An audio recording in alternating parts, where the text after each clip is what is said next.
Welcome back to the Nullified Take channel here on YouTube, where we've got the TNT takes for you on Survivor 43, Episode 1. That's right, it's premiere episode, and I'm your host, Chris. I'm joined by my co-host, Jake, as always, and we're here to review and break down everything from the first episode. Jake, how does it feel to finally have Survivor back in the US? It's great. I didn't tune into South Africa every, 4 times a week, like you did, but... but it's nice to, I think once a week that's a good, consistency. I agree. I love the one episode per week. It gives us a whole week to digest and dissect what happened. We can talk to fellow fans, and I feel like everybody is like up to date at the same time. When there was like 4 episodes in South Africa, you never knew who saw the 4th episode in the week, so you didn't know what you could talk to them about. So I much prefer this.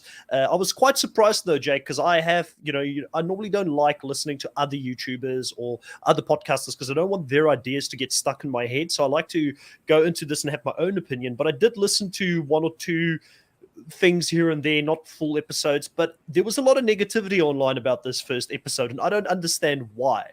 Like, from the people that I've listened to, like, I enjoyed it. I thought it was a good episode.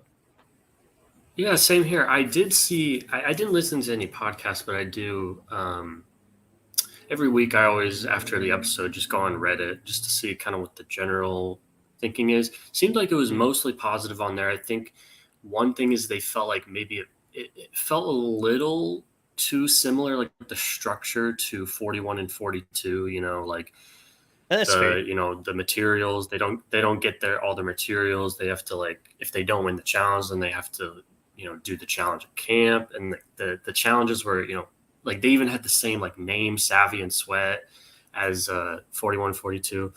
So I see that, but I mean, it's a whole new group of people, and I like the cast quite a bit based off what we've seen. I thought there was a few cute little editor's jokes in there. I mean, the challenge was pretty good. I don't see where all the negativity would be coming from.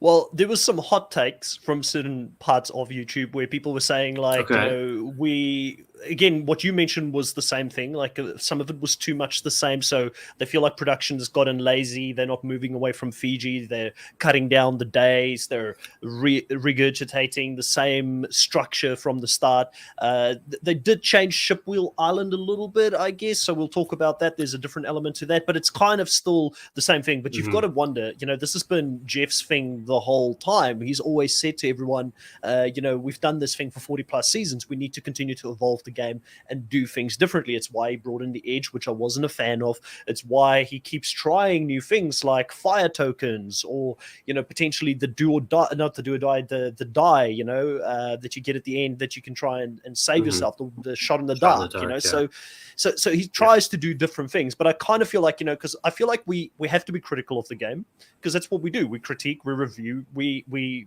applaud when they do things well. We're criticizing it when things aren't going so well. But are Survivor fans running the risk of becoming almost like Star Wars fans, where nothing can ever be good enough and nothing can ever please them? I feel like we're running that risk at the moment. I think that the Fiji, the fact that they're staying in Fiji is like, that's what's gonna make Survivor fans go insane, like Star Wars fans, because that was the whole thrill of the early seasons, is like, where are they going next? At the end of that the previous season, reunion, they would show, look where we're going next season, and now it's like still in Fiji. And I like it. It was funny at the beginning of the episode. Jeff was like, he kind of was like reverting back to like how they do it in the older seasons, where he's like, these 18 Americans have been dropped off in the middle of like.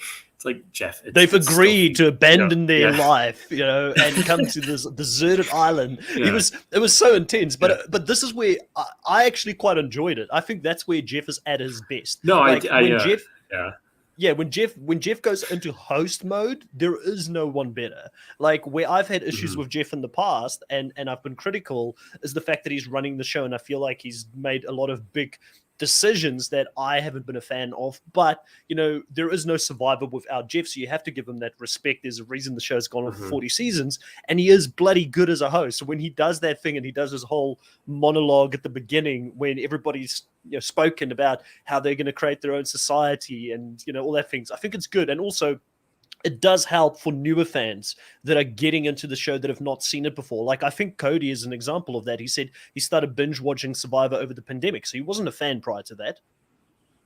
Yeah. Yes. I think that's true. It's good for newer fans, and I think that aspect of it that doesn't apply to them. They're like, oh yeah, it's Fiji. If they've only seen like since 41, they've probably assumed that they were in Fiji the whole time, and the whole different locations doesn't even register for them. One thing I will say that I kind of didn't like about more the beginning of the episode.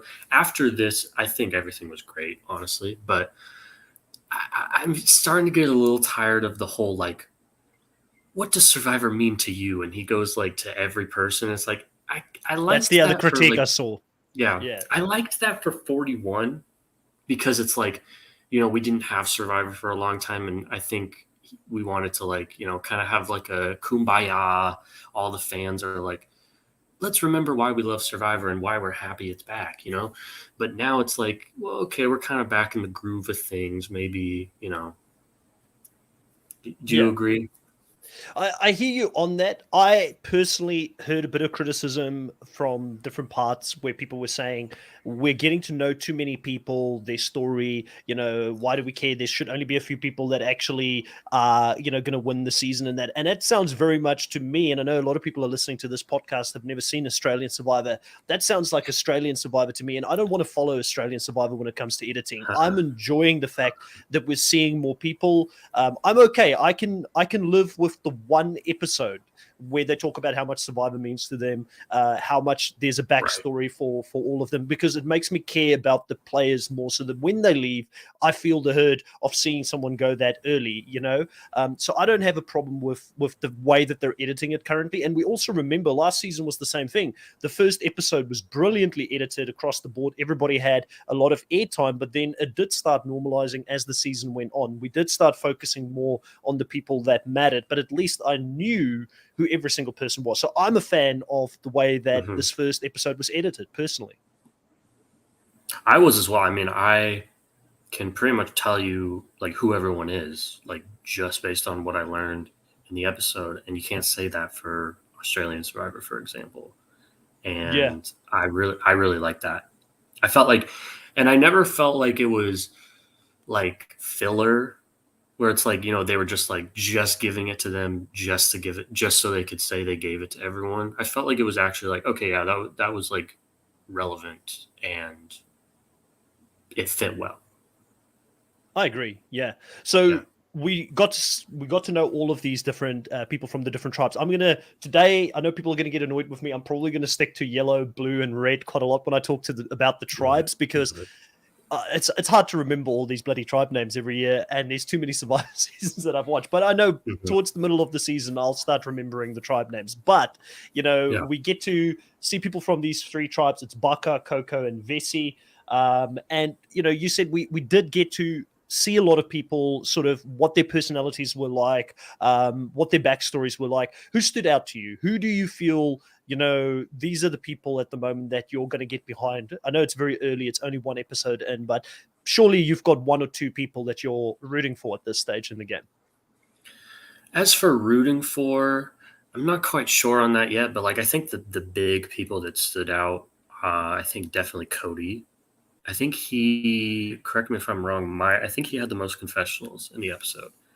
I believe so. I believe he had like, Yeah, and in fact, I did write 11, this down because we're doing actually one more 12 because we're doing 12. our Wow. draft Yeah. and confessionals. Sorry, no, 9 confessionals. I looked at the total points he got for this episode. 9 confessionals. So Okay. because of the fact that we're doing this draft and we're doing the point system differently, where a Yeah, you confessional gotta is a be point. I looking at actually that. did look at it. Yeah, so the only Yeah. person who got more confessionals than him was Ellie at 10. So they were the two hmm standouts. I was gonna say her next, but Cody, I think it's not gonna be because he's gonna be this big player. Maybe. I was actually impressed by him when he he's a salesperson himself, and then he threw the only other salesperson on his tribe under the I bus. And loved it. I think most people would say, "I'm a salesperson. She's a salesperson. We should link up." He thought the opposite. I'm a salesperson, so then I know how dangerous they are. So I'm Yeah, gonna cut the head off the snake. I I think really he's making like the that right because move. Yeah, same because yeah, not only is that conception true in most cases. Salespeople are pretty good at manipulating things, but also Justine in particular, I think, was a really good choice to target and kind of put a little target on her and just like have a little lingering thought. It's kind of reminds me of the Russell seed. Plant a little Russell yes. seed and let it sprout. I think he did that very well.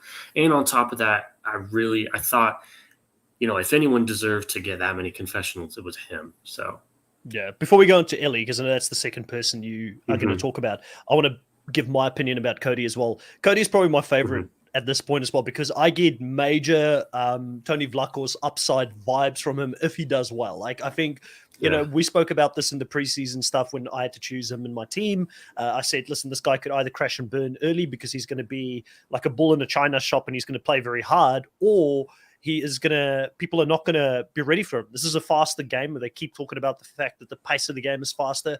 I think that the people that are coming into this season is also looking at the Erikas and the Mariannes of the tribes, which Morriah, I think we'll talk about that later on. She came in after Marianne. Not a great time to come in to play Survivor 43 because Marianne yeah, just won. hmm Prior to that, Erica just won. So I think that people are awake and they're looking at these players that are not as active and they're saying we need to get rid of them early because they're the ones that get to the end and then somehow they just outlast everybody hmm and they win the show. So I think Cody is coming in at the right time where maybe people are going to gravitate towards someone that's playing a bit more aggressive. And as a salesperson myself, I manage sales teams as well. I would have yeah, targeted the other salesperson as well because I know yeah, like salespeople are the people you want to hang out with in life. They're fun to be around, but they're your competition out there. So if they're good at pulling people in, if they're good at socializing, building rapport, and then selling an idea, which is what selling is, you want to make sure that you're the one doing that, not the other person. So I can see the parallel actually even here with Tony having to lie about being a cop to Sarah very early on and him lying about being a salesperson. So yeah. there's a Who lot of knows? upside here that I'm really enjoying at this point. Who knows? Maybe later in the season, Cody will secretly confess to Justine that he is a salesperson, then vote her out, and Sales then are us. revert back. Yes, salespeople are us. That would be very funny. Yeah. Yeah, let's have a look at who's in the live here so far. So Christian Gall is in the live as always. Thank you, Christian, for being here. We really appreciate you.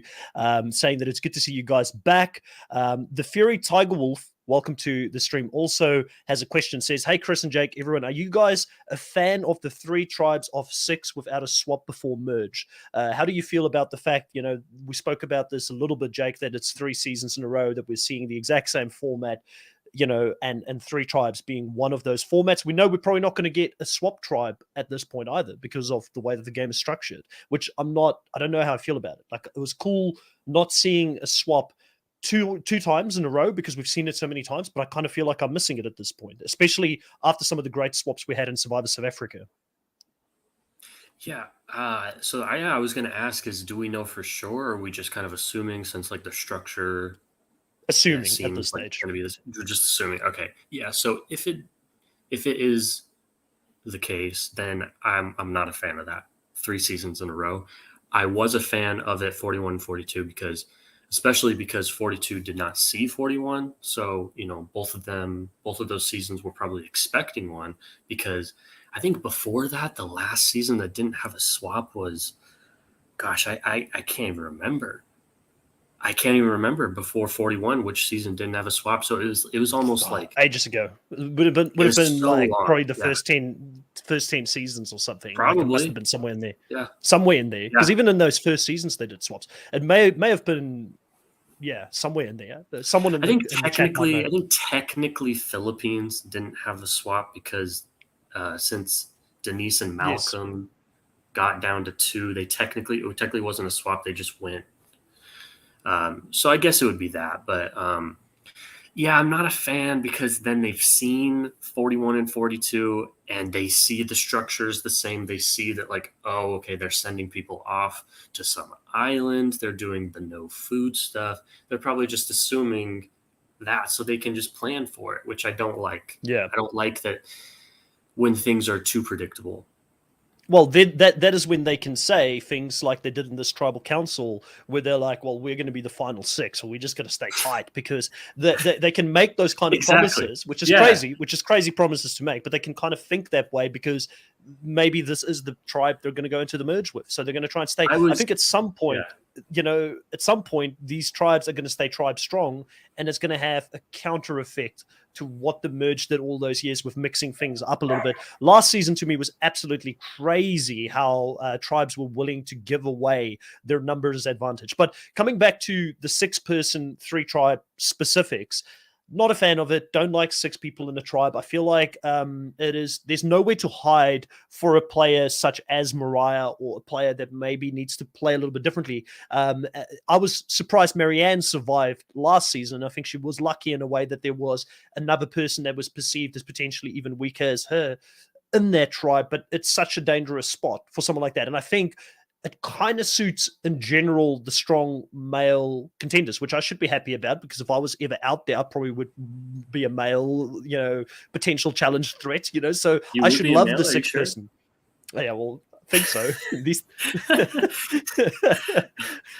I could go a lot of different directions here, but I don't want to get us in trouble. But You're not going to go that far.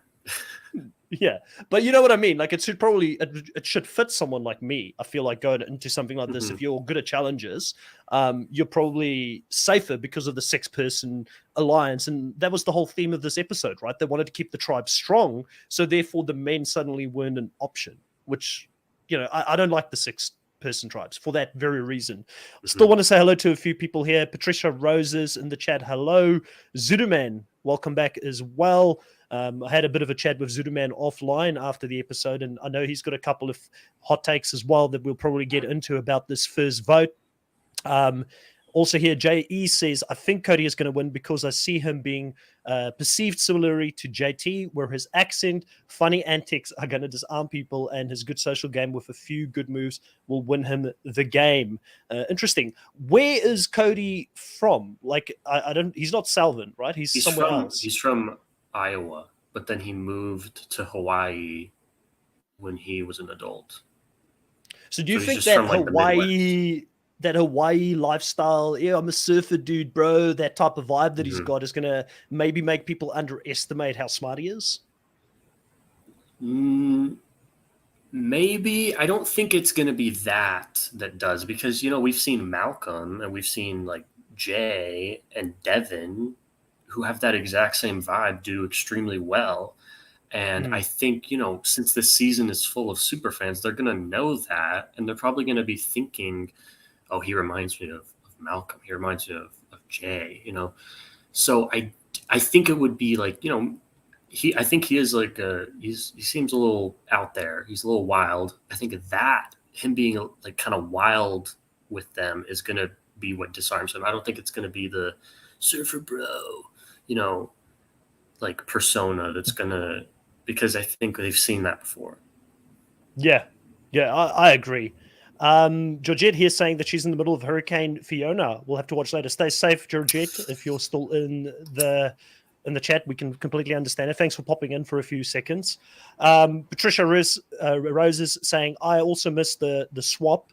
It adds so much to the game. It's great to see the different people meet alliances shaken up, and it keeps them on their toes, having to constantly find new ways to strategize with new people. We agree. I think that's what we kind of said a little bit earlier as well. But let's get into the beginning of the episode. They've got this challenge again where they have to run. They've got to get different items, the barrels that they have to go and collect, and then run back and build the structure where they can get the flint off it from the top. The big twist here, obviously, was that there was no advantage in this one, where in the previous 2 seasons there were an advantage. Were you surprised not to see an advantage in some format, or do you think they were just thinking to themselves, it's too obvious? If we get people to stay away for a bit longer this time, it's going to create too much of a target? And when has Survivor ever cared about creating targets on people's backs? I think that they probably assumed, like, these people have seen 42, they know. So they just scrapped it. But I would have wanted, because, they're supposed to be, like, really creative, like, people behind Survivor. So I would have liked to see, like, well, maybe don't try to put an advantage that requires them to be away for a while. Try to find a different way. Maybe, like, have it hidden, like, where they have to go grab it, like, when they lift it up. And, like, even though there's, like, people next to you, you have to, like, find a way to grab it. Just put it out there. But I would have liked to see an advantage, but in a different way. I agree. Or, like, hide it somewhere on the boat so the first person who gets to the boat gets it, like they used to hide it back in the day on the ship when they were doing the marooning. So someone has to try and, like, because day one, first challenge, people are going to be scrambling. They're not in game mode yet. So I want to see that panicness of Gabler getting out there to the boat, getting the advantage, having to stick it in his pants somewhere or something like that. I want to see that reaction. So I feel like it was a missed opportunity. But the person who stood out here, really, again, we spoke about him just a little bit ago, but Cody, comes up with the strategy of how to get the flint off and helps Dwight, by saying, hey, stick the bamboo pole into it and then sort of push it off that way, which Noelle has a really big reaction to it. And she's like, oh, that's so smart. That's so smart. It shows you that Cody, he's a bit of a wild man, but I think he's going to be one to look out for this season. He's got some smarts to him. And I think that the show, for a reason, showed us that when he helped on that specific bit there, because I think we're going to see more out of the box thinking from him throughout this season because of things like that. I think that I underestimated Cody, how smart he is. I think I took him to be kind of like Jonathan, where all he cared about was challenges, but I don't think that's going to be the case at all. I think he's very, very sneaky and is going to be one to look out for. And I actually read that Jeff was not intended to, like, be like a little cheat for them to put the bamboo, which is interesting. When I was watching it, I was like, oh, they totally did that on purpose. Like, they made the bamboo hollow at the end so they could do that, but I was surprised to read that actually they didn't, and they were just as surprised as everyone else when they saw that. I actually thought that, that's really cool that that Cody, like, outsmarted the producers. And I think that that's what some of the best players do, right? They see the rules of the game and they think, how do we break it? Like Boston Rob was great at it, like, finding these little ins on how to outsmart production and how to win the challenge. And I think that this is also going to help Cody's cover story of being a person who works at an elevator company, because that would be a very practical, hands-on type of job, not necessarily sitting behind a white-collared desk and in front of a computer. So I think this just sort of adds to that story where people are like, oh, yeah, definitely, he's a blue-collar person. He figured it out. It's a practical solution to how to do this challenge. But obviously, Red Tribe wins. So ultimately, when we did our teams in the beginning of the draft, I saw afterwards, we said we were going to split who's got what teams, and we're going to try and be as good as we can. But you ended up very blue heavy, right? I only got one blue person. I ended up very red heavy. You only got two red people. So obviously with Red Tribe winning this one outright, I get some points at this point. But they go into Sweat and Savvy. And this is the point where they, for the two tribes who didn't win, they have to choose if they're going to dig for their supplies within a little squared off space, or if they're going to do savvy. And you spoke about someone that you underestimated, which was Cody coming into this. I think I severely underestimated Sammy coming into this one. There were some things about Sammy that I was right about, and then there were some things I was completely off about. So Sammy coming into this one, he did well in that first challenge, carrying the big barrel as well. He was the first one out, which was impressive to see. Also, at this point, he's like, I would rather go and dig because I want to hide the fact that I've got brains and I want people to perceive me as this big meathead type of guy. Mm-hmm. But he ultimately is the one who comes up with the solution. Yep. And I feel like even though he's trying to control his threat level, time after time this episode, with him starting to fire as well and everything, he's clearly the star of their tribe. Like, I feel like his threat level is massive. I was when I knew when we were going to talk about Sammy, I was going to bring this up. I definitely underestimated him. I never said anything like that. I didn't think he was smart. It was just I thought he was way too confident, arrogant.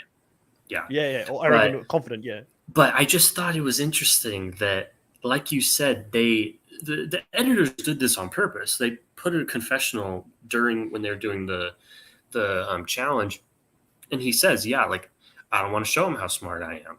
I want to, I want to play to what they think I am, which is a meathead." And then, literally directly afterwards, he's like, "Look at this! I figured it out."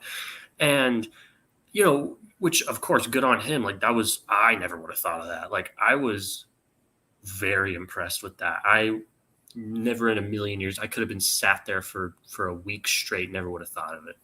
So I'm very impressed with that. But the editors are definitely trying to show us like he's contradicting himself, which is not usually a good sign. Not a good sign. And also when he solves the puzzle, it's the way that he does it, right? Because he's like, I'm going to underplay my strength. I don't want to be, but he's like, hey guys, are you ready to have your minds blown? Just by saying that. It's like, he's a showman and he can't help himself being a showman and being the center of attention. He loves it, So yes, he did well in a lot of things. And yes, he can back up his confidence. So, it's like he's backing it up. So kudos to him. But I think his delivery is slightly off. And I do think he's going to maybe fly too close to the sun. He may be Icarus this season and burn his wings. Like, I hope he makes it deep because seeing him play so far has been exciting. And also like the fact that he's aware of Owen and he sees Owen as this threat early on in the season. Owen, I like what the editors listen. I look at the edit. I can't help myself. After learning about Edgic and stuff, I can't not notice certain things. And the thing is with Morriah and Owen, you see a very different mindset. At the very beginning, Morriah says on the boat, she's like, I want to make friends. They always say, I'm not here to make friends, but I do, like that would be great. I would love to win and make friends. And she's the first one voted out. And then there's Owen, who's like, I'm really frustrated. No one is playing. I want to, let's get the ball rolling. And those were the two on the chopping block, and look who came out on top. Owen did. So I think, but traditionally, can I stop you on that train of thought? No, go traditionally, which one is the better one to do? Is it better? And this is the age-old question when it comes to Survivor, right? Because one season to the other season could mean two very different things depending on the people that you're playing with. But is it better to be that aggressive person hitting the floor, running, and trying to make all these alliances and to game immediately? Or is it better to build meaningful relationships? Because you could argue that by building meaningful relationships, that's how Marianne won last season. So what is the better one here? Yes, it worked for Owen this time, but I could also see Owen potentially crashing and burning like many super fans did before him by trying to play too hard too early. Absolutely. I totally agree, but what I was just saying is going off of what the edit was saying, which it seemed like they were taking Owen's side in the matter, kind of showing, especially at Tribal Council, like they kept cutting to him. And Sammy, was saying like, moral victories mean nothing, kumbaya is, we can't be like that. We got to, start playing. So traditionally, I would totally agree with you. Like, yeah, you should totally try to like make friends, just try to make good relationships with everyone. But it seemed like that they were taking Owen's side, which is kind of interesting. Yeah, Zuderman here says Owen is going to turn it up. I feel seeing how he switched into being passive and that got him votes but saved him. I do think also it's the way that Owen did it. Like his approach. We spoke about Sammy's approach and how he spoke, and that maybe creates more of a target on him because he wants to be the showman. I think Owen did, even though he was trying very hard to create these alliances, he was itching to go. He didn't want to build the shelter. He wanted to get straight into building relationships. He told us that to the camera, but I don't think that's how he's coming across to his tribe mates. I think he's got a different way of coming across to his tribe mates. Like he said, it's kind of very non-committal, but just saying, hey, if you hear my name, let me know. I'll do the same. That's not a commitment. That's not saying let's lock into a day one alliance right now. We're final two. So I don't think he's being too eager. It's kind of just feeling out, testing the water, and it seems to be working pretty well because he was the only one doing that in the early stages here of the game.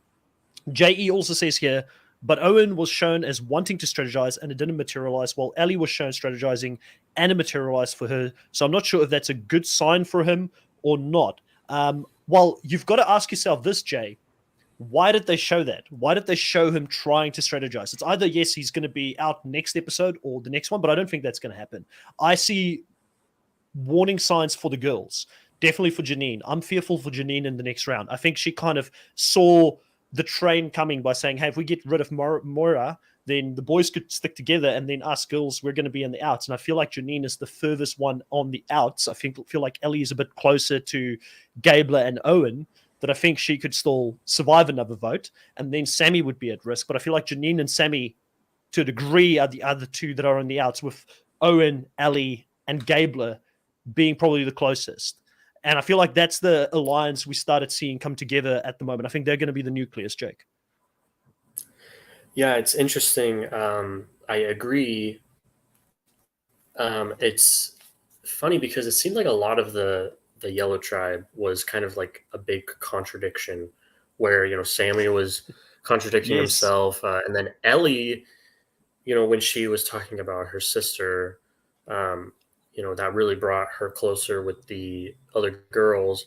And then she like was raving on like, yeah, girls alliance. Like I totally, I work better with girls. This is what I want. And then she votes out Morriah, which, it wasn't that simple. Obviously there was more that happened later in the episode, but still interesting.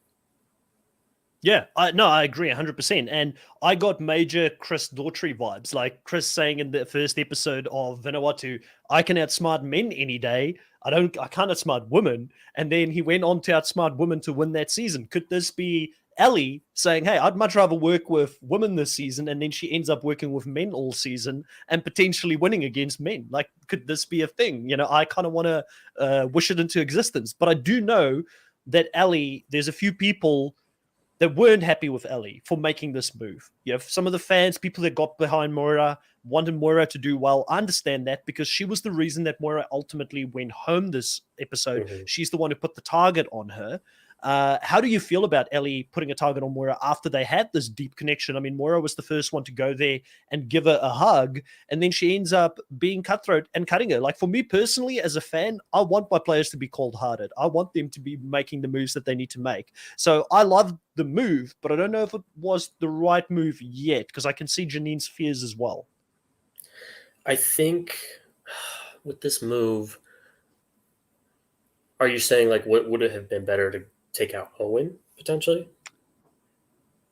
Well, or Gabler, because Gabler was offering himself up. Like, he was offering himself up, and the whole reason for this happening was saying that Morriah was a weakness in the tribe, but Morriah was the first one over the balance beam in the challenge. That's what I'm saying. She was holding her weight in the challenges, so I feel like it was a cop out. And Gabler was struggling. Yeah. I feel like Gabler was struggling at the end when it came to. Gabler was struggling. Janine struggled. Anyway, it was like anyone but Morriah was struggled in that challenge. I did not understand that whatsoever. Yeah, so I kind of feel like Ellie potentially missed an opportunity to get rid of someone that was truly weak. But I do think we saw those connections forming, and Ellie is thinking about connections, and they need a reason to vote Moira out. So they just jumped on she's going to be a weakness in the challenges. When I just don't feel like we saw her being a weakness. Like I think mentally maybe by saying things like we still won in our hearts. That's not great. Yeah. Like, because I could see myself when that happened, I was rolling my eyes so hard at Tribal Council. I was like, oh Jeff my goodness. too. Yeah. I was like, man, like moral victories, like Owen said, I've got many of those in my real life. I don't need them in Survivor. So maybe the personality thing did come through. And what I actually think happened personally is I really think Morriah had a target on her because people saw Marianne in her. She was bubbly. She was social. She, just came off the back, and sadly, optics matter. She looks like Marianne. Marianne just won. She's got the same bubbly personality, not as over the top as Marianne. I think it did. I think it put a target on her. Like if you're going to vote out someone based on the fact that they're going to be a threat because you see certain characteristics that other winners had, and some of these people may be newer to Survivor that just started watching it since the pandemic, Marianne is your reference for who wins this game. I definitely think that Marianne winning the last season, was a huge reason of why Morriah went home. What I think is interesting is that I think we're, like I kind of mentioned before, like with meaningful relationships versus like, I guess I don't know what the opposite would be, but I think that like, even though Ellie and Morriah were able to make kind of a meaningful connection over her sister, that didn't matter. It's like they're kind of showing like the game is more than that. It's always do what's in your best interest, not who did you make the better connection with. Yeah. And it's interesting because each tribe, we say that men in a 6-person tribe would probably have more power. But if we go back to Evie's tribe, I forgot the name back in the day, they voted out all the men early on. And then they ended up with only Xander, right, in their tribe. So it's like, so from one season to the other season, it can be so different. Like the personalities truly make you decide who goes first in a different order. And we spoke about the meta of this new age of Survivor. The meta is Erica. The meta is Marianne. Those are the players. I think that maybe if these guys are smart enough, they're looking out for them early on. And they're saying, well, I know that Cody is over the top and he's in front of us. Maybe Sammy being like that. But at least I know where he's at. And I know the threats in front of me. I don't know when Morriah is going to become a threat. I don't know when some of these other players that are perceived as like a Cassidy will become a threat, in the game because she's trying to beat a Fox in this season. Well, people are looking out for the Fox because the Fox have won in the last 2 seasons. Yep. That's my take on it. Okay, so let's talk a little bit about Gabler, like while we're still on the Baka tribe. What did you think of Gabler? Like he was such a big presence throughout this episode. He was a big personality. They showed him all over the previews for the season. Do you feel like he's long for this game? What did you like? What did you not like this episode? I have absolutely no idea what is going to happen with this dude. He could go home. I mean, he's not going home next episode because he has the idol and it's only good until next episode. But it's funny, we were talking about Sammy potentially pulling a Zayn, and then Gabler was the one that did it, which is funny because we should have assumed it was going to be him who did that. So I don't know why we were surprised, but he's a heart surgeon. Do you like? I mean, listen, he's probably really good at his job. Really good at his job. So I don't want to bring shade to him. I think he's like. It's funny.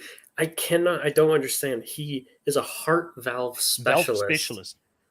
He does. I don't think he is a medical doctor. I think he specializes in like the prosthetic like valves that you can put. Because I was going to say, I would be nervous about this guy operating on me while I'm out, So if he's really a doctor, I don't want to cause him any loss to his practice. But, like just by his decision-making in this first episode, being all over the place, like Dolores said here, the minute Gabler said he was putting himself up, that's it. I would have given it to him. Rule number 1, you never offer to go up. He was offering to play his shot in the dark. So it means he could still be safe and he can't vote. So he's no use to his alliance. Like Ellie said, they needed his vote. He's clearly feeling the pressure because he's the oldest guy and he feels insecure about it. Being 15 years to 20 years older, he's grasping at straws to connect to people. The challenge. Yeah. So I mean, I would have been worried if I were him. Yeah, I'm worried for him. I feel like it's interesting because we're already saying Gabler. So, does that mean he's going to be a big personality throughout the season? Because Jeff already gave him that last name, nickname. I feel like he's still long for this game. Well, listen, the last name isn't always the best thing because we saw Voce didn't do so hot. But yeah. I hope has it become like a participation trophy these days? Like they're just giving it to anyone. Yeah. You used to have to earn the last name nickname. Now they just give it to anyone. Yeah. I really hope he's in it for the long haul because he's crazy. And I do think he's in it. I think he and Ellie are going to be kind of a pair, but kind of an unlikely pair. It's interesting you mentioned that because, Ellie, who Christian also says is like Michelle 2.0, but aggressive gameplay. I agree. She's definitely giving me Michelle vibes, but a lot more I'm going to act on what I'm seeing, where Michelle is more, I see it, I'm going to sit back for now, and then I'm going to make the move later on. So we'll see how that plays out for Ellie, because Michelle has won once, so that strategy has worked. But is Ellie maybe the more evolved version? Who knows? Like, I'm here for it. I want to see it play out. But Ellie did bond with Gabler. She pulled on all of the knowledge she had of these rock bands or metallic bands to make the connection. That was a funny scene to see. And I think for Ellie, it's perfect to be tied to Gabler potentially, because I don't know. Like, he's going to have to do a lot right to win this season. He's already a lot older than them. I think he's already going to feel like he's not connecting with everybody, doesn't speak their lingo. So I do feel like Ellie, with that's a smart one, because you also want to align yourself with someone that's going to be loyal. He's shown himself as someone that will throw himself in front of a bus, good or bad. So I feel like there's a lot of good and potentially aligning here with Gabler moving forward. I think that it was really interesting. Smart. Jay's saying, Jay's saying they didn't know that Morriah won yet. So did they go out while the season was still on? I think. Oh, you know what? I think he's right. I think that they left like more towards the latter end of 42, but it hadn't quite finished yet. I think that's interesting. Right. Yeah. Interesting. Interesting. So I might be completely off on my read. I could be completely off on my read, where I thought maybe that's why Morriah was a target so early on. Thanks for that, Jay. I didn't realize that at all. Yeah. Let me figure this out. Yeah, they started filming on May 2nd, and so I think that's right. Middle of 42, he's saying, and Christian is saying in May. Yep. So, Zudaman says that he doesn't really see similarities between Ellie and Michelle in any way. They look like each other, I think. Yeah. Zudaman saying that Gabler is Mike from now on. He lost his privilege to the last He lost his privilege to be called Gabler. And Dolores is saying Gabler is so obsessed that he's so much older than he's actually making himself out to be weaker. Yeah, he's getting in his own head. And Richard, my co-host for Survivor South Africa here in the live as well, saying Gabler's honesty and heart will help him in the game. Maybe for a couple of rounds. I don't know if it's going to win him the game, but maybe people can use that to their advantage and play the game a bit deeper with him. I think what I was going to say, I think it was really smart for Ellie, especially obviously it hadn't happened yet at the time, but it ended up working out really well because now Gabler is just happy that he's still there. He thought, even though he had an idol, he still thought like that there was a big chance of him going home. And Ellie, kind of like talked some sense into him, and it was like, you don't need to be playing your shot in the dark. Like, you're fine. We've got you. And I think that he's like, oh, really? Like, oh, thank you. And I think that, and it's really just low risk for Ellie. Gabler's not going to rat her out to anyone. I think, like I said, he's just grateful that somebody's looking out for him. So I think it was really smart. Yeah. Russell Muscle TV, welcome to the live as well. Thank you for checking it out. Zane's gameplay. So basically, he's saying Gabler is wild. He did Zane's gameplay right. For those that are listening to the audio version of this podcast, Russell Muscle TV he's a friend of the channel, has also got a YouTube channel here, great Survivor content. So if you want to see more video footage and even a few podcasts that we recently did there with ranking all the Survivor seasons, go check out Russell Muscle TV on YouTube as well. You haven't seen it yet? I haven't. I should have been involved, Chris. I would have set you guys straight. Oh, really? You don't even know what the ranking is yet?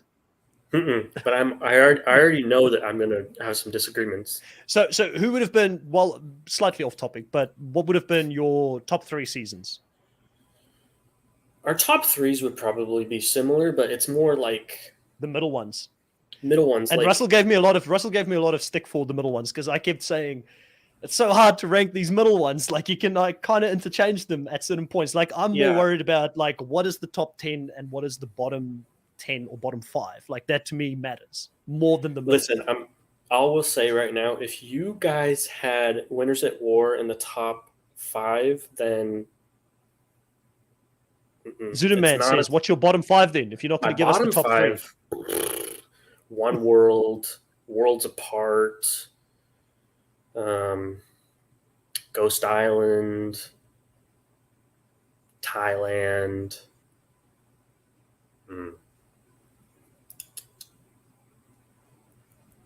I don't know. Those 4 are definitely there. Those ones suck. They suck. Well, I'll share the list with you at the end of this, but you got to actually go check it out. Go check some of it. Yeah. It is good. It is good. It's definitely worth watching, and go check it out. There was a lot of great collaborations on that as well with too many people to mention. You guys. I'm sure but all the people, all the big YouTubers were on there, so I felt very privileged to be on that. And who knows, next time, I know we're going to be doing more of this in the future. Jake will pull you in for one of these as well. It's a bad time because I was doing other things, with Survivor South Africa. I was traveling. I was in South Africa, then here. But we'll definitely organize something, or maybe even do it on this channel. We'll pull some of the YouTubers back and do something on this where we can host it. I know that Russell would enjoy that, not having to put in as much work, because hosting can be a full-on thing when you're doing it for the first time. You've got a lot of prepping to do. Okay, so we've spoken a lot about the Baka tribe. Let's go on to one of the tribes that I feel like, didn't really get as much airtime, but they're the other one that chose the sweat, the Coco tribe, the blue tribe. They end up with both James and Joe digging, and they get it within 30 minutes. Honestly, not James. Who was it? Ryan digging, and Ryan did the X strategy, which I thought was pretty good, pretty ingenious, and showing that he's going to think differently. You spoke about the fact that you were high on Ryan coming into the season because you said in Survivor, sometimes you've got to think differently. So were you impressed with Ryan here in this first episode and general thoughts on choosing this option and for them to go into Geo sacrificing himself and doing it as well because he felt like he didn't pull his weight at that opening challenge? Yeah, I thought that was interesting. I mean, it's bold. We saw Owen be like, Sammy, why are you saying we should do sweat? I mean, that's gonna, and unfortunately, I think that's exactly what happened because we kind of see the other 4 end up kind of having an alliance now. They're more on the outs. They're kind of on the fringes. They still have at least Gio kind of has a connection with Carla, but we didn't really see much from Ryan having a connection with anyone as much as I really like him. And I hope he does well. Unfortunately, I don't know if it was choosing sweat that made him kind of lose out on some connections or if it was, it only took him 30 minutes. So there's no way, but I think Ryan, unfortunately, we didn't see any connections. So I'm a little worried about that. Well, the strongest connections on that blue tribe ended up being between the ladies of the tribe, right? So you had Lindsay, Carla, and Cassidy, who were all linking up very early on. You've got, at that point, also Lindsay bringing in James. And James is someone, I'm still keeping an eye out for James. I still think he could be a player this season. It's the chess master, talking about having a couple of moves in advance. And he's open to it. Like, he does the right thing here. He's like, yep, I'm happy to work with the girls, even though there's no guys in that alliance. He says it's good to be perceived as not being in control and to look like they've got the power over you, which is a very interesting take, but it is also the way you play chess sometimes. You want people to, you lure them into making a mistake so you can make the checkmate move. I think that that's good in theory, but also, if we do see, there's no tribe swap, that might come back to bite him if if they take out Gio, then Ryan. Well, who's next? I mean, I think the girls are probably just going to stick together. So I think that would work out like insanely well if they line it up where if they are able to take out Ryan and Gio, and then those 4 can make it to the merge, then I think that's really good. But one more tribal, I think that could spell doom. Yeah, true. I'm just laughing at this comment from Christian Gale. James Shorts comes off so bad every single time he was in that challenge. Yeah, even when Ryan got him up and he get up and Ryan's like, pick up your pants, like what is in the middle of the challenge? His pants just doesn't want to stick. Can you imagine what his pants is going to be like if he gets to day 26 or day 20? I know. Like, I mean, it's already falling off now. Yeah. Yeah, if he's gonna keep losing weight, he won't even be able to stand with them staying on.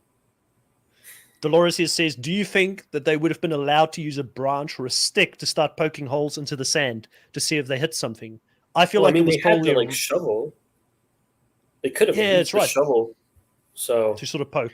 Also, I do want to say, I know that you kind of praised the strategy, but I'm kind of struggling to see how that helped, because they could have done. I mean, what if it wasn't in the X? Then I feel like the blue tribe's the tribe that's gonna. Sorry for interrupting your train of thought. I feel like the blue tribe is the one that's going to fall away this season because we didn't get much from them in this first episode.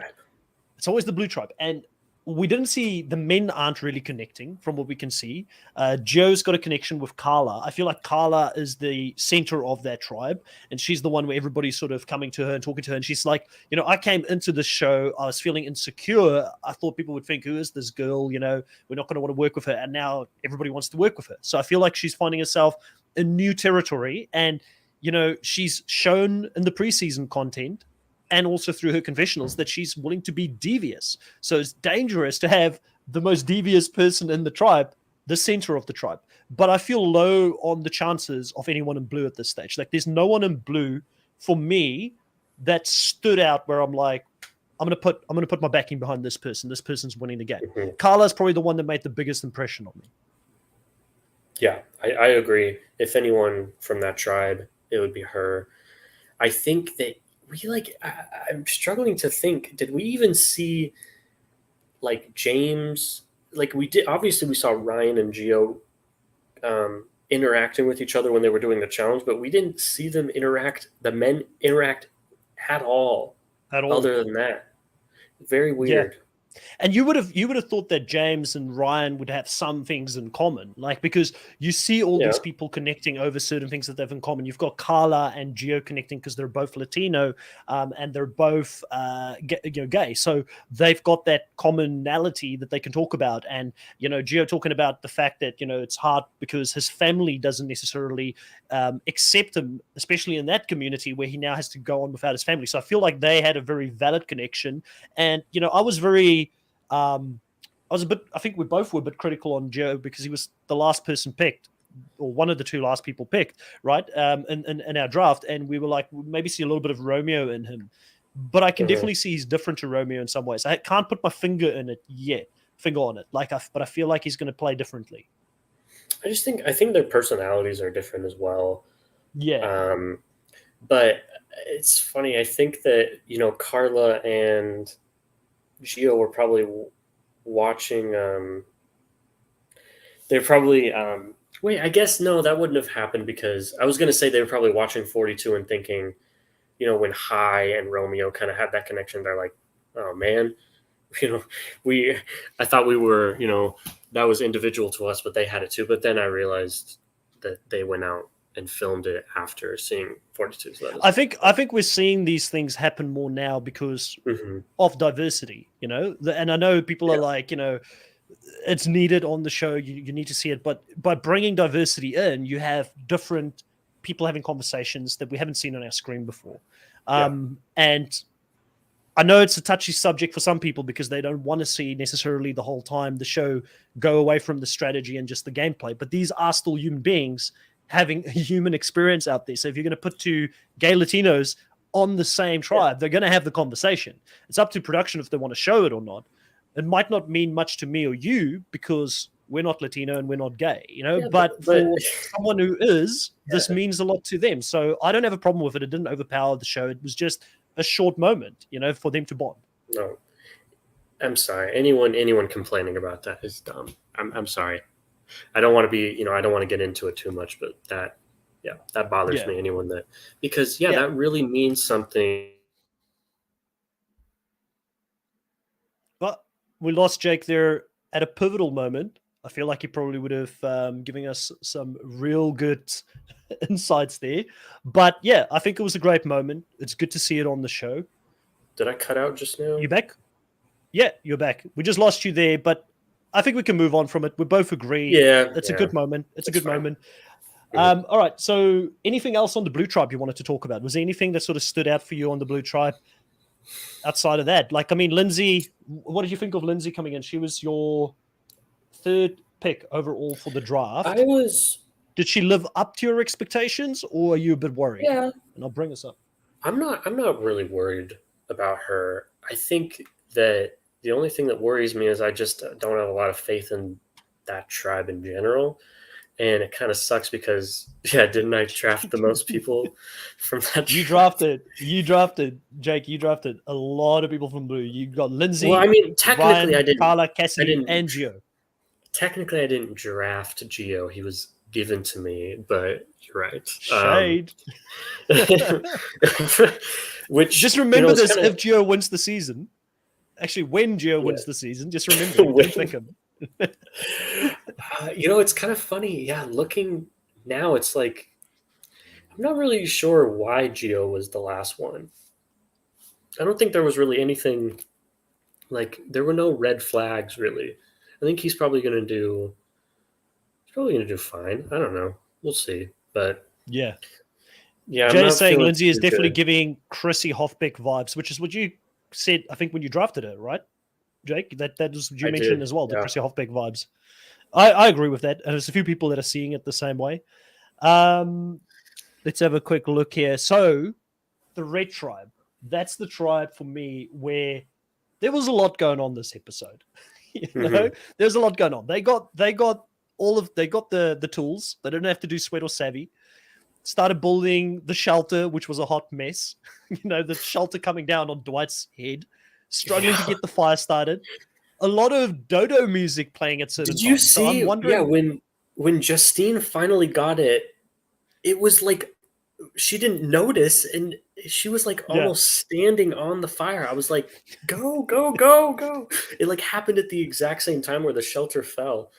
That could have been bad, but it was an interesting tribe. Like, I mean, there was, like I said, there was the dodo music playing at times. So I'm like, I don't know if this is going to just be the fun tribe that we're all going to have a lot of fun with, or do they legitimately have a chance to go deep in this game? But they've got big personalities. We spoke a little bit about the different groups that started forming here with Cody, Jesse, and Neka getting together and creating an alliance, which I really like that group. We saw the conversation, as we're touching on a few things here on this Red Tribe, we saw the conversation between Cody, Jesse, and I believe Neka, where Jesse spoke a little bit about his past and the tattoos that he had on his face and the back of his head, and what he went through. And again, this is another person that we've never seen on the show. People are saying, oh, we're seeing too much of their backstories, or we're seeing too much of, like, listen, like you said, there could be a kid in juvie right now over in the US watching this, because they a lot of the times watch reality TV shows and those types of places, and they could see this guy who went to go get his PhD, who studied, changed his life around and is now a survivor and potentially could be playing a good game, because he also seems to be the person that's in the middle on that tribe. So such an important conversation. I like that alliance. I hope Cody, Neka, and Jesse is the alliance that Jesse goes with, but Jesse also has an option to go elsewhere if he wants to. I hope it is too. That's just an interesting threesome. I never would have expected them, but totally so different. I know. I love Jesse. I love his story, because it's kind of when you're in the juvie system as a kid, it's kind of like bonked into your head constantly, like you're a screw up. You know, if you keep going down this path, you're not going to amount to anything. You're going to join a gang, drugs and stuff. And he was able to break out of that. Not many people are able to do that, and a lot of people think that it's impossible to do that once they're in. It's like, man, I'm just Yeah. stuck. I'm just a screw up. But it's not. And like you said, somebody could be watching and thinking, wow, yeah, like, if he can do it, why can't I? Yeah. Jay saying exactly. Jesse can be an inspiration for that kid. Mm-hmm. Who else here? Neka has a Suri, I can feel it vibe to her. And then Mm-hmm. I think there is a response here where Zuma says, I disagree, Rich. Neka doesn't like lying. She wants to go through the game without lying. Yeah, I don't know. Yeah, that's a good observation because I think we automatically assume that Neka's going to be like a Sari, but Neka's background is so different. Coming from Nigeria, being an immigrant that had to like resettle. Yes, she's been in the country for 20 plus years now. She would have Mm-hmm. climatized to the country really well. I mean, I'm an immigrant as well. I moved to New Zealand. I've been here for 15 years, and I kind of feel like a local. Like, to be honest, like I know the culture, I understand it. I speak the Mm-hmm. lingo after a while, so she might be okay. But Neka, I don't know. I feel like Neka, she's going to be that trustworthy person to work with. She actually, maybe she's more like a Taj. Maybe. Mm-hmm. Can you see that from Token Cheens? Did I get that right? Lost Jake again at a key spot Yeah, am here. I cutting out? Yeah, you cut out for a second. Ah, man, I'm sorry. I don't know. I'm not sure why that's happening, but Do you see for maybe like Taj, a Taj connection? Because I feel like she was loyal to Stephen Fishback and yeah. JT, and that could again, some people said Cody reminded them of JT. So would that make Jesse Yeah. Fishback? I think that they're a bit different from each other, but maybe Yeah. game wise they'll be similar, and then we'll see Cody I don't think beat I in think the Jesse gets end. votes if he gets to the end. But I mean, Cody could be the Yeah, greatest yeah. salesperson of all time. Who knows? Um, what was I gonna say? Oh, for Nick, I hope I'm saying that Yeah, right. I think you are. I was worried about her coming in because of the whole. She mentioned in her preseason that she does not like lying, but I was glad that she did not mention that because that hopefully means that the editors didn't think that was important and maybe she gets more comfortable with lying because that's kind of what you need to do in Survivor. I mean, have we ever seen anyone win without lying? I don't think so. So I think it's impossible. No, you're gonna have to. At some point, you're gonna have to. Like, I think some people got to the end playing a bit more of an honorable game. Like, did Aris ever lie? Like, I don't feel like Aris Aris, really lied. mm, Not in his first season. I probably don't feel he like. probably did. He probably did, honestly. But that I think that's what that annoyed people season, about that's an Aris. I think that's what anomaly. annoyed. Yeah, but I feel like that's what annoys people about Aris because it's like he played Yeah. such a straightforward cookie cutter vanilla game, type of thing. Hmm. But, Yeah. anyways, yeah. So the rest of the people on that tribe, you've got Justine and Noel, who seems to be linking. We Hmm. kind of saw this coming, right? Because I said previously Everyone as did. well, like Yeah. they're both kind of like alpha female type personalities. They're connecting. They're trying to pull Jesse in. It leaves Dwight kind of in the middle because I don't know where Dwight is. Where's his head at? Like, what's I'm happening worried with about Dwight? him. I feel like Dwight might get taken. He might get sniped here before Justine because of the fact that he was willing to go to the new decision making rock place in the game. Yeah. But even before that, even before he went, it just didn't seem like he was really connecting with anyone. We didn't really see any like good one-on-one conversations that he had. And of course, I think that him being honest about it at least kind of saved him because, and it was good that he was able to like have proof, like, yeah, I didn't get the advantage. So, but if he didn't like show them and was like, oh, I didn't get it, they'd be like, I don't believe it. Also, I thought it was funny that Cody didn't believe his story, even though he was telling the truth about. I think he was like, "Well, you're completely dry." So, but I mean, Fiji is hot, Cody. The sun is strong. So, yeah. Well, it does make you wonder. It does make you wonder how long were they on the island to make the decision, and did they have to walk back? Maybe they got picked up at the rock. They didn't have to make the hike. Maybe they didn't have to make the hike back to the beach. Mm-hmm.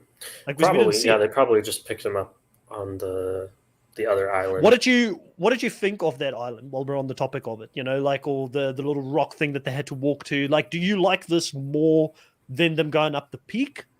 Do we still need this mechanic in the game to make it interesting? Like I feel like there's something missing on this thing. Like, it's not as exciting to me. Like, you know, Immunity Island. You watched Immunity Island, right? Yeah. Survivor South Africa. I know there's a lot of people. There's a lot of people who haven't watched that season that are listening to this because they don't watch the international versions.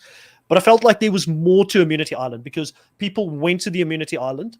They didn't just get immunity or get an advantage, and it wasn't always an immunity. It was sometimes a different type of advantage, but they had to play for it, and they had to decide: do I want to play the game and risk my vote? Kind of like how Ghost Island was, but I feel like it was improved to what Ghost Island did.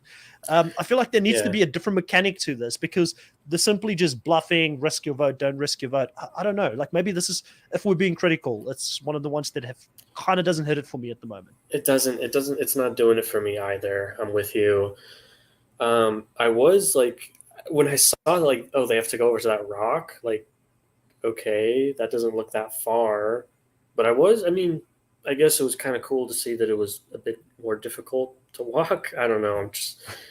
I'm just trying to find anything positive. I mean, I think that I think there's a lot of positives that we've had. I think we've been more positive than some, but we can acknowledge a few little shortcomings, you know. For sure. I will say about the game, I was a bit confused. I didn't really get what the game was at first. So, but eventually I was able to like, oh, okay. Yeah, so basically it's simple. Yeah. It's simple. Talk to each other. Are you going to risk your vote? Not bluff if you can. And then with them having to choose risk or not risk. If you risk, you pull from a bag. If all three of them risked, only one out of the three bags would have had an advantage, which, you know, is fair. And if you saved your vote, you don't risk, you save your vote. So if one person only risks, they automatically get the bag with the thing. So Dwight made it a competition by going in as well. I did like Carla's observation here when Gabler said, hey, see you at the merge, where she was like, well, I'm maybe getting to the merge because my vote is important in a 6-person tribe, which is very true. What would you have done in that situation? Because I tell you what, I would not have risked my vote, not in a 6-person tribe. I'm just shocked that people do it. I know. It's like, I'm sorry, even if it's an idol, like even an idol is not going to guarantee you anything.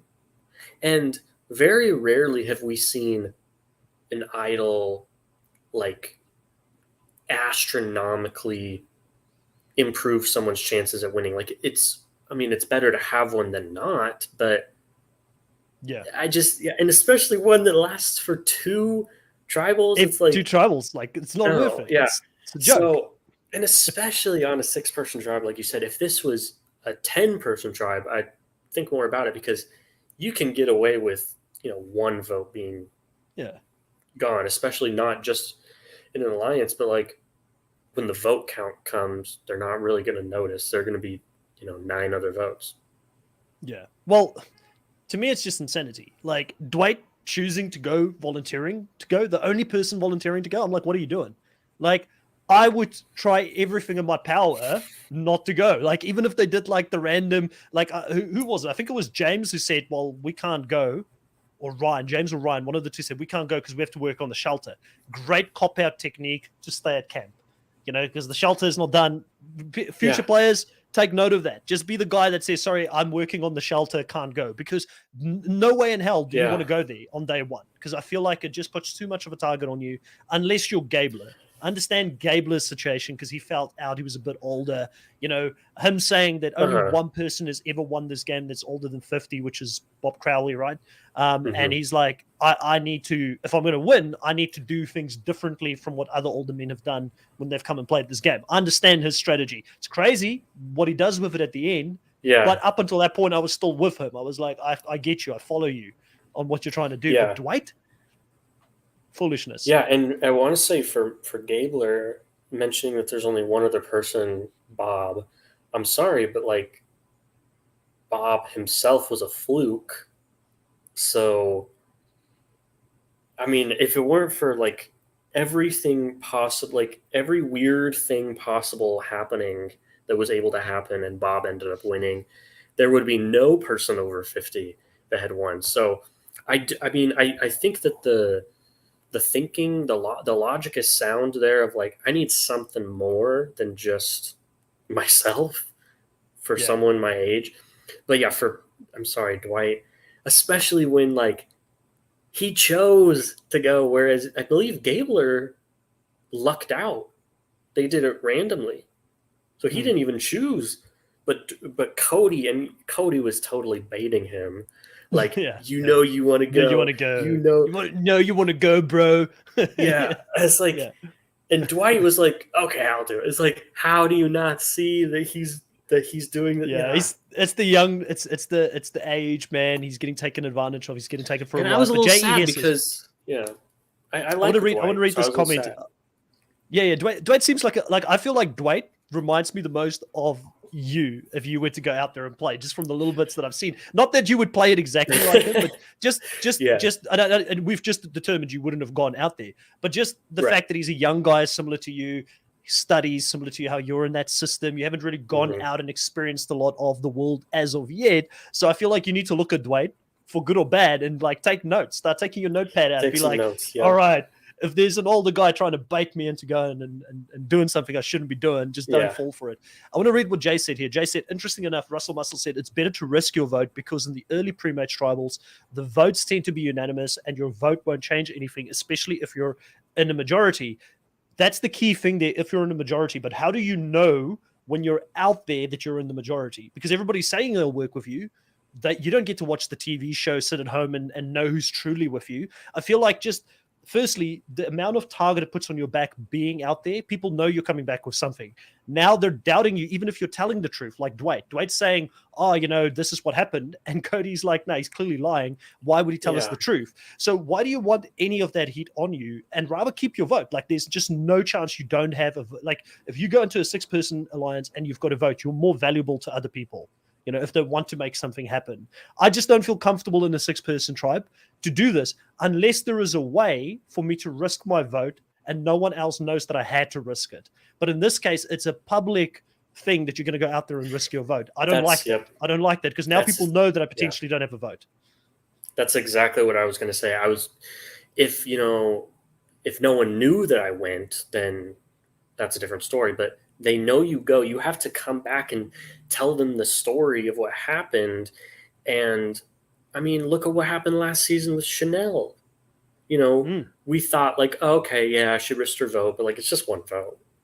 And then, look, it ended up sending Jenny home. It ended up sending my preseason winner pick home. Or no, it wasn't my I think it was High was my preseason winner pick, but she was my first female pick. So it ended up sending her home, which I was gutted about, So and she didn't even do much wrong. Again, was it first person or second person vote, right? 2 early boots, first boots in their tribe going home without, I feel like, doing much wrong. It just shows you can sometimes do not much wrong and still be the first person going home, which is sad, All right, I think we've kind of touched on all the main points for the episode. What I want to do now is go over our draft picks and the points. And also I want to have a look, maybe we react to this before we go into this. I've got a poll up for anybody that's in the live. You can still participate in this over the next day or so. I think it's still up for 2 more days, where I ask, who is the MVP for week 1? And I've got all the players. If you go to slido.com, you put the code in. I've pinned it to this live chat here as well as it's in the description of this video for those that are watching it later on. Vote for who you think played the best game.